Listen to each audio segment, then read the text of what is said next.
Kama unahitaji kupata watoto mapacha mwaka huu 2025, tumia folic acid. Sawa? Huyu hapa aliuliza ya kwamba tuelezee kwa upana ndio nini hicho.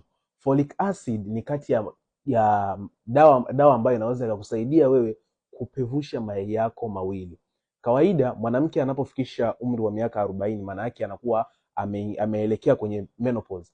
Kati ya mwanamke ambaye anakuwa na umri wa miaka 40 au 35 na zaidi, ni kwamba hao wanawake wanakuwa wanakimbilia kwenye menopause. Sawa? Kama mwili wako, kama unakuwa unakimbilia kwenye menopause, ni kwamba mayai yako yanakuwa tayari ni mengi, na hasa endapo yatakuwa tayari yamerutubishwa vizuri, ni kwamba yakipatwa tu na mbegu za mwanaume ambazo ni bora, alafu mbegu ambazo ni sahihi kabisa, maana yake huyo mwanamke anaweza kupata watoto wawili au watatu. Sijui unaelewa. Lakini kwa wewe ambaye bado hujafikisha hiyo miaka, ni kwamba ukitumia folic acid kit, hii ni moja ya dawa au matibabu ambayo yanaweza kukusababisha wewe kupata watoto mapacha, either wawili ama watatu. Na jinsi ya kutumia nilishaelezea.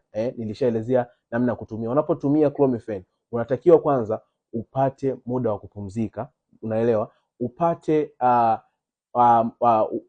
utumie maji kwa wingi. Sawa? Unatakiwa utumie maji kwa wingi. Maana kwa siku unatakiwa utumie ndani ya glasi 6 mpaka 8 kwa siku. Lakini pia upate muda wa kufanya mazoezi angalau madogo madogo yale ya nyumbani.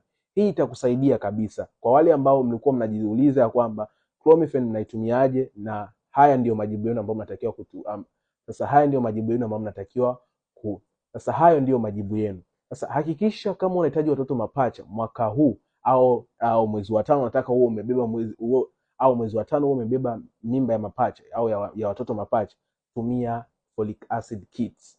Hata kama tayari una umri wa miaka 40, unaweza kutumia folic acid kit na ukapata watoto mapacha. Onyo, usitumie folic acid